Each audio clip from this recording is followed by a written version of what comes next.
বন্ধুরা, সবাই কেমন আছো? আশা করি ভালো আছো, সুস্থ আছো। আমি নমিতা আবার একটা নতুন একটা ব্লগ নিয়ে চলে এসেছি। আজ হচ্ছে বিপত্তারিণী পুজো। তো হ্যাপি বিপত্তারিণী পুজো। তোমরা বিপত্তারিণী পুজো কে কী করেছো প্লিজ কমেন্ট করে জানিও। আমি করেছি, আজ আমি উপোস আছি। আজ আমি বানাবো লুচি আর আলুর দম।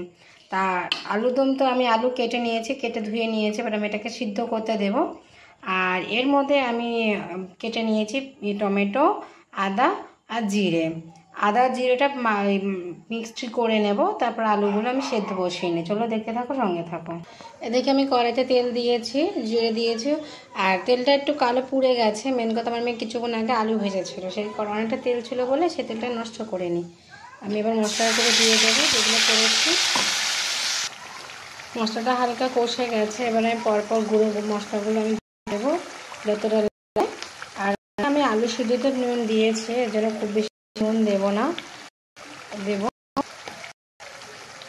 এবার এখানে দিলাম লঙ্কা গুঁড়ো, হলুদ দেবো, জিরে যেহেতু দিয়েছি এখানে জিরেটা আমি এখন দেবো না। এবার এর মধ্যে সুন্দর করে মশলাটাকে কষিয়ে নেব। কালারটা কত সুন্দর এসে দেখতে পাচ্ছ তোমরা। দিয়ে দেবো এর মধ্যে হালকা একটু চিনি, অল্প একটু চিনি দিয়ে দেবো। এটা নাড়িয়ে নেব। আর এখনও আলুটা সিদ্ধ হয়নি তেমন, আলুটা প্রেশার কুকারে সিটি মারলেই হয়ে যাবে। এখানে আলুটা সিদ্ধ হয়ে গেছে, ওদিকে মশলাটাও কষে গেছে। এই জল শুদ্ধ আলু আমি এর মধ্যে ঢেলে দেব।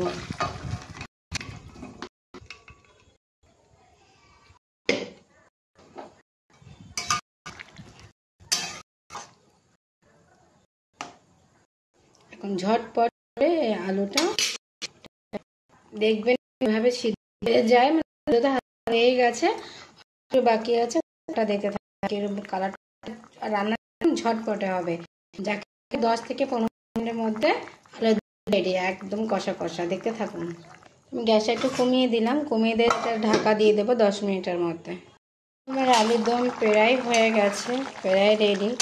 তোমরা দেখতে পাচ্ছ কালারটাও খুব সুন্দর এসছে।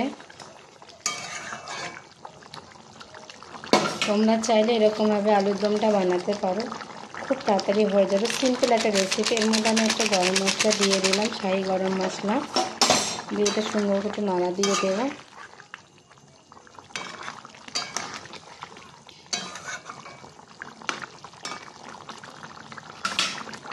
আমার ভিডিওটা যদি তোমাদের ভালো লেগে থাকে প্লিজ কমেন্ট করতে ভুলবে না।